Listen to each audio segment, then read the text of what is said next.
Om Shanti. Good morning. आज हम सुनते हैं 1-4-22 के अनमोल मधुरमा वाक्य। आज शुक्रवार, प्यारे बाबा का शुक्रिया करें। कैसे हमें हमारा जीवन बनाने के लिए कैसी कैसी शिक्षाएं दे रहे हैं। बाबा चाहते हैं मेरा हर बच्चा योग्य बच्चा बने।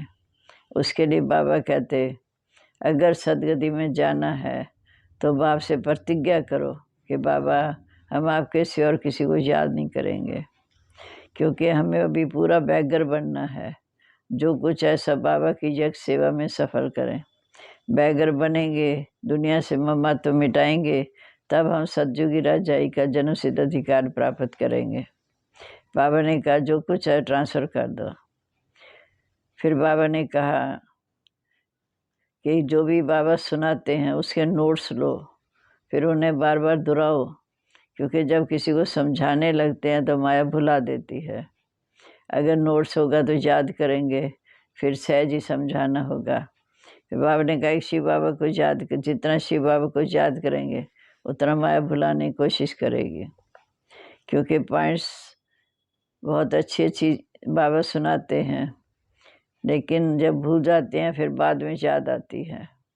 इसलिए बाबा ने कहा कि बाबा के ब्रह्मा मुख द्वारा ब्राह्मणों को पहले अपना बनाते हैं, फिर उसके बाद समझाते हैं कि पहले ज्ञान पीछे भक्ति।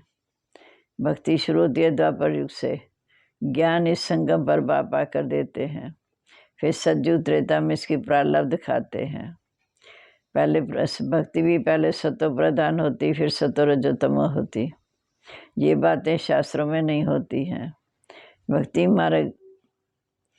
भक्ति मार्ग में हम याद करते हैं, भक्ति मन मांगते हैं, भगवान से आशीर्वाद मांगते हैं। ज्ञान मार्ग में हमें समझ मिल जाती है, हम पुजारी से पूज्य बनते हैं। फिर बाबा ने कहा कि बाप टीचर है, टीचर हमें बन के सारी सृष्टि के आत्मदत्त का ज्ञान देते हैं। वो स्वर्ग का रचता है, तो ज़रूर हम बच्चे स्वर्ग की भाषा होने चाहिए। बाबा कहते सतयुग में तो देवी देवताओं का राज्य है, अभी तुम ब्राह्मण वर्ण में हो। ब्राह्मणों में ऊंच नीच होता है। ब्राह्मण वर्ण भी 4 दिखाए, 5वां संगम जो गुम कर दिया। सबसे ऊंचा ब्राह्मण वर्ण चोटी, क्योंकि इस समय ऊंचे से ऊंचे बाप के बच्चे बनते हैं। सतयुग में होंगे देवी देवताओं के, जहाँ तो स्वयं बाबा ऊपर से आकर शांति धाम से आकर हमें पढ़ाते हैं। बाबा कभी भी राजगद्दी नहीं लेते, बच्चों को देते हैं, खुद फिर वानप्रस्थ अवस्था में बैठ जाते हैं। इसलिए कहा कि निराकार बाप ही आकर इस समय गीता ज्ञानदाता बनते हैं। वो आकर हमें सत्य गीता का ज्ञान सुनाते हैं। श्री कृष्ण तो द्वापर में आ न सके, वो तो सतयुग का फर्स्ट प्रिंस ऊंचे से ऊंचा है। इसलिए हमें शिव बाबा की श्रीमत पर चल अपना जीवन बनाना है। सबसे ऊंचा शिव बाबा, फिर है सूक्ष्मवतनवासी ब्रह्मा विष्णु शंकर। फिर सतयुगी नई दुनिया में पहले आते हैं श्री कृष्ण राधे, फिर उसके बाद स्वयंवर के बाद लक्ष्मी नारायण बनते हैं। इसी प्रकार ये सारी राजधानी चलती है। अब हम सुनते हैं आज के अमृत वचन। बाबा ने कहा मीठे बच्चे, सदगति में जाना है तो बाप से प्रतिज्ञा करो, बाबा हम आपको ही याद करते रहेंगे। प्रश्न है किस पुरुषार्थ के आधार पर सतयुगी जन्म सिद्ध अधिकार प्राप्त होता है।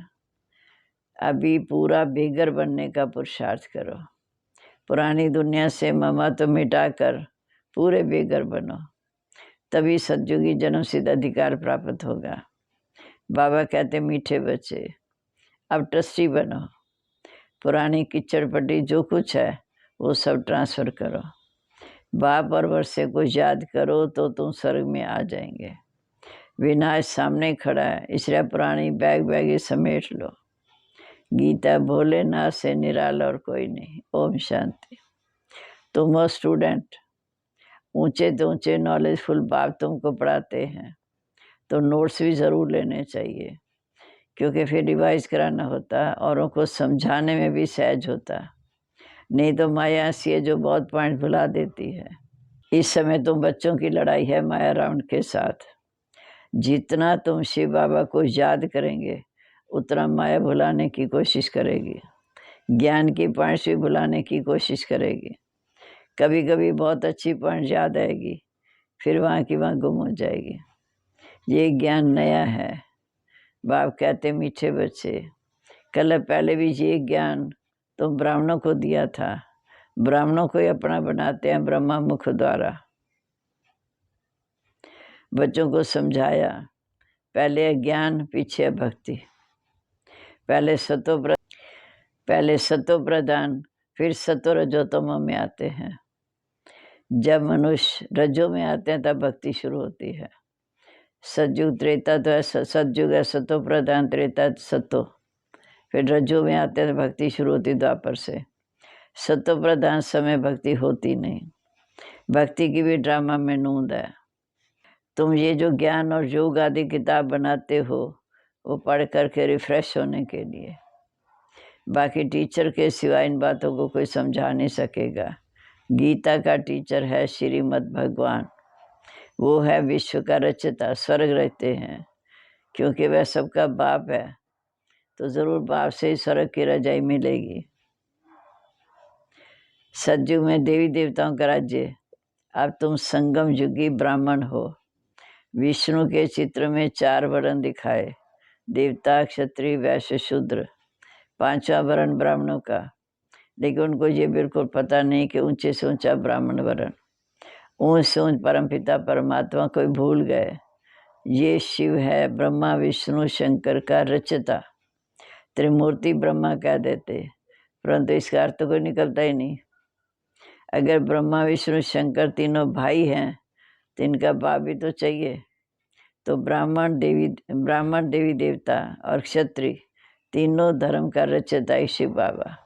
इस समय बाप आकर ब्राह्मण देवता क्षत्रिय 3 धर्म की स्थापना करते हैं। वह निराकार बाप है जिसको गीता का भगवान कहा जाता। देवताओं को भगवान नहीं कह सकते, देवताओं को भगवान नहीं कह सकते तो मनुष्यों को कैसे कहेंगे। ऊंचे तो ऊंचा शिव बाबा, फिर सूक्ष्म वतनवासी ब्रह्मा विष्णु शंकर, फिर इस वतन में पहले श्री कृष्ण, पहले शिव जयंती मनाते हैं, पहले शिव जयंती दिखाते हैं। ये किसी को पता नहीं कि इस समय बाप आकर बताते हैं कि ऊंचे तो ऊंचा वो है। ये बाप आकर बताते हैं कि ऊंचे तो ऊंचा वो है, विश्व का मालिक, नई दुनिया का रचयिता। स्वर्ग में लक्ष्मी नारायण राज्य करते हैं।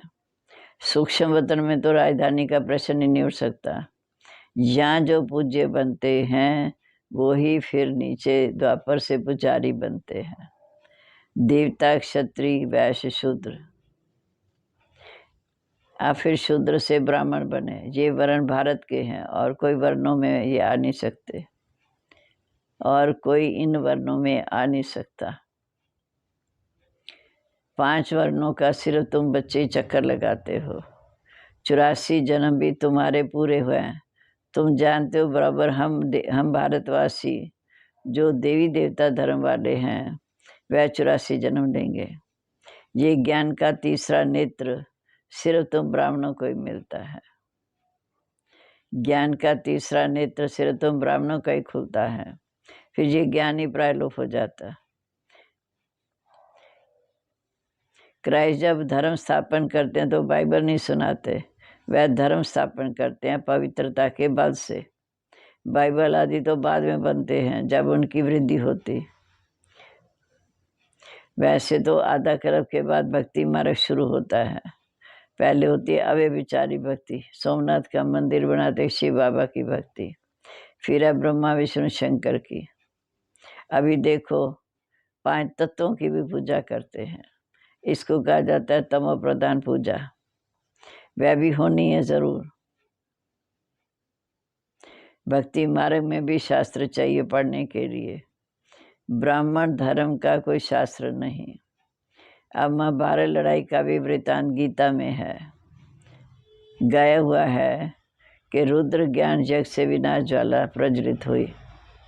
शिव बाबा ने आकर ये रुद्र ज्ञान जग रचा, फिर विनाश ज्वाला अर्थात विनाश की शुरुआत हुई।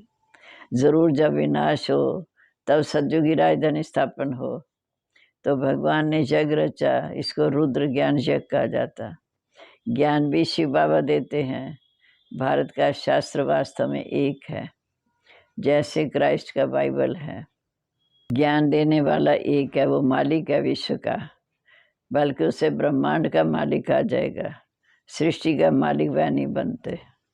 तुम बच्चे सृष्टि के मालिक बनते हो। बाबा कहते हैं हम ब्रह्मांड के मालिक जरूर हैं, तुम बच्चों के साथ ब्रह्मलोक में रहते हैं। जैसे बाबा वहाँ रहते हैं, ऐसे हम भी वहाँ ही जाएंगे और हम ही फिर मालिक ठहरे ब्रह्मांड के। बाबा कहते तुम सब आत्माएं मेरे साथ ब्रह्मांड में रहते हो, तो हम भी और तुम भी ब्रह्मांड के मालिक हैं। परंतु तुम्हारा पद मेरे से भी ऊंचा है। क्यों? कि तुम महाराजा महारानी बनते हो, तुम में पूज्य बनते हो, फिर पुजारी बनते हो। तुम पतितों को आकर मैं फिर पावन बनाता। मेरा पाठ संगम पर है, जब तुम पतित बन जाते तो आकर पावन बनाता हूँ। मैं तो जन्म मरण रहित हूँ, फिर साधारण तन का आधार ले सृष्टि के आत्मधन का राज तुम्हें समझाता हूँ। साधारण ब्रह्मा तन का आधार ले सृष्टि के आत्मधन का राज समझाता हूँ। ऐसा कोई भी विद्वान पंडित नहीं जो ब्रह्मांड सूक्ष्मवतन और सृष्टि चक्र के राज को जानता हो, सिवाय तुम बच्चों के। तुम जानते हो ज्ञान का सागर, पवित्रता का सागर परमपिता परमात्मा ही है। उनकी महिमा गाई जाती है, तभी वह आकर हमें ज्ञान देते हैं। वह एक ही बार आकर बच्चों को वर्षा देते, 21 जन्म के लिए। 21 जन्म की लिमिट है, ऐसे नहीं कि सदैव के लिए। 21 पीढ़ी तुमको राजभाग मिलता है। ऐसे नहीं कि पिछाड़े 21 कुल का उद्धार हो जाएगा। ये तो समझाया है। किस राजयोग से तुम राजाओं के राजा बन जाते हो, फिर वहाँ ज्ञान की दरकार ही नहीं, क्योंकि वहाँ तुम्हारी सदगति हो जाती। ज्ञान उनको दिया जाता है जो दुर्गति में है। अब तुम सदगति में जाते हो। सदगति में जाना है तो बाप का बढ़ना पड़ता है। प्रतिज्ञा करनी, बाबा हम सदैव आपको ही याद करेंगे। देह का अभिमान छोड़ हम देही अभिमानी बनेंगे। गृहस्थ व्यवहार में रहते पवित्र रहेंगे। बाबा कहते इस अंतिम जन्म में पवित्र बन, मेरे साथ योग लगाओ तो जरूर तुम्हारे भी कर्म विनाश होंगे। और चक्र को याद करेंगे तो चक्रवर्ती राजा बनेंगे। मेरे साथ योग लगाओ तो भी कर्म विनाश होंगे। चक्र को याद करेंगे, चक्रवर्ती राजा बनेंगे। बाप से जरूर स्वर्ग का वर्षा मिलेगा। डीटी वर्ड सावरेंटी तुम्हारा जन्मसिद्ध अधिकार है। सो पा रहे हो। फिर जितनी जो प्रतिज्ञा करते हैं, बाप के साथ मददगार बनते हैं। ये तो तुम जानते हो कि विनाश तो सामने खड़ा है। नेचुरल क्लैमिटीज भी आई के आई। इसलिए बाबा कहते अपने पुराने बैग आदि सब ट्रांसफ़र कर दो, अर्थात सेवा में सफल कर लो और अपने को ट्रस्टी समझो। बाबा शराब भी है, मट्टा सट्टा करते हैं। बाबा कहते मनुष्य मरते हैं तो सारी किचड़ पट्टी करनी घोर को देते हैं ना। तुम्हारी ये किचड़ पट्टी सब कब्र दाखिल होनी है। इसलिए पुरानी चीज़ों से ममत्व मिटा दो, एकदम बेगर बनो। बेगर टू प्रिंस बाप परवरसे को याद करो तो तुम स्वर्ग के मालिक बन जाएंगे, कि जो तुम्हारा जन्मसिद्ध अधिकार है। उनको नरक का बादशाह बनाया रावण ने। बाप तो स्वर्ग का बादशाह बनाने वाले हैं। रावण दुखी दुनिया बनाते, फिर रावण को तंग होकर उनको जलाने की कोशिश करते हैं। मनुष्यों को मालूम ही नहीं कि रावण क्या चीज़ है। कहते हैं 3000 वर्ष बिफोर क्राइस्ट ने आकर गीता सुनाई, परंतु उस समय कौन सी नेशनलिटी थी ये समझानी चाहिए। माया ने इस समय बिल्कुल पतित बना दिया। कोई को पता नहीं कि स्वर्ग का रचयिता कौन। एक्टर्स होते हुए भी ड्रामा के डायरेक्टर क्रिएटर को ना जाने तो उसे क्या कहेंगे। हम सब एक्टर हैं, इस ड्रामा का रचयिता कौन है उसको नहीं जाने तो क्या कहेंगे। पाके रुद्र ज्ञान जग रहते हैं, जिससे विनाश ज्वाला प्रज्वलित होती। तुम हो सच्चे ब्राह्मण रूहानी पंडे, तुमको बाप के पास जाना है, जहाँ से फिर इस पति दुनिया में आना। तुम हो सच्चे ब्राह्मण रूहानी पंडे, तुमको बाप के पास जाना, शांति धाम, फिर यहाँ पति दुनिया में नहीं आना। ये सेंटर सच्चे सच्चे तीर्थ खंड हैं, सचखंड में ले जाने वाले। जिस्मानी देह अभिमान की यात्रा पूरी हुई, अब देही अभिमानी की यात्रा करो। तुम जानते हो फिर नई दुनिया में आकर सोने के महल बनाएंगे, ऐसे नहीं कि सागर से महल निकल आएंगे। तुमको बहुत खुशी होनी चाहिए। जैसे पढ़ाई में ख्याल रहता है कि हम बैरिस्टर बनेंगे, ये करेंगे, हमको भी ख्याल आना चाहिए कि स्वर्ग में हम ऐसे ऐसे महल बनाएंगे। हम प्रतिज्ञा करते हैं कि हम ऐसा पुरुषार्थ कर लक्ष्मी को ज़रूर भरेंगे। इसमें पुरुषार्थ बड़ा अच्छा चाहिए। बाप अब सच्चा ज्ञान सुनाते हैं, जिसको धारण करने से बाप सच्चा ज्ञान सुनाते हैं, जिसको धारण करने से देवता बन जाते हैं। नंबर 1 में आते हैं श्री कृष्ण। मैरिड लिस्ट में जो आते हैं उनकी लिस्ट अखबार में निकालती है। तुम्हारे स्कूल की लिस्ट भी गाई हुई है।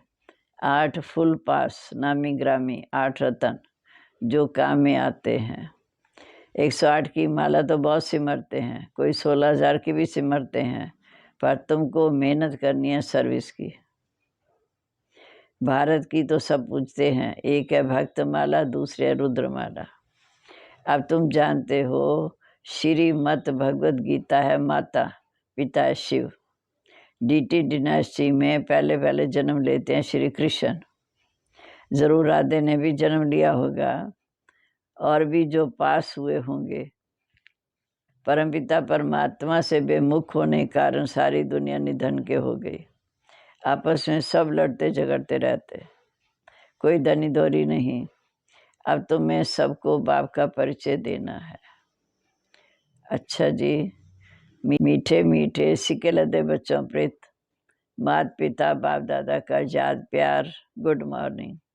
रूहानी बाप की रूहानी बच्चों को नमस्ते।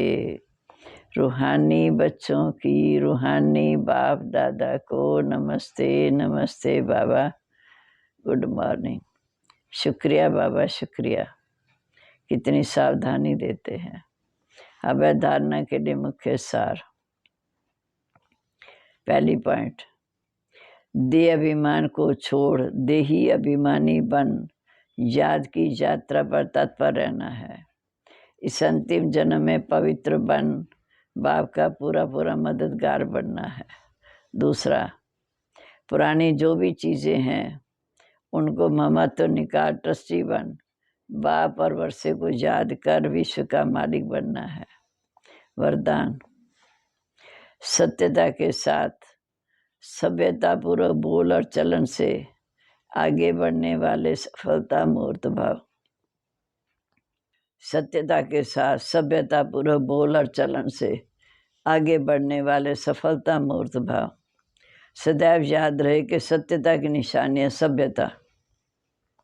यदि आप में सत्यता की शक्ति है तो सभ्यता की शक्ति कभी नहीं छोड़ो। सत्यता को सिद्ध करो, लेकिन सभ्यता पूर्वक। सभ्यता की निशानी है निर्माण, असभ्यता की निशानी है जिद। जब सभ्यता पूर्वक बोल और चलन होगी तब सफलता मिलेगी। आगे बढ़ने का साधन यही है। अगर सत्यता है और सभ्यता नहीं तो सफलता मिल नहीं सकती। स्लोगन है, संबंध संपर्क और स्थिति में लाइट रहो। संबंध संपर्क और स्थिति में लाइट रहो, दिनचर्या में नहीं। ओम शांति। अब यह मुरली का मंथन करते हुए बाबा को याद करेंगे।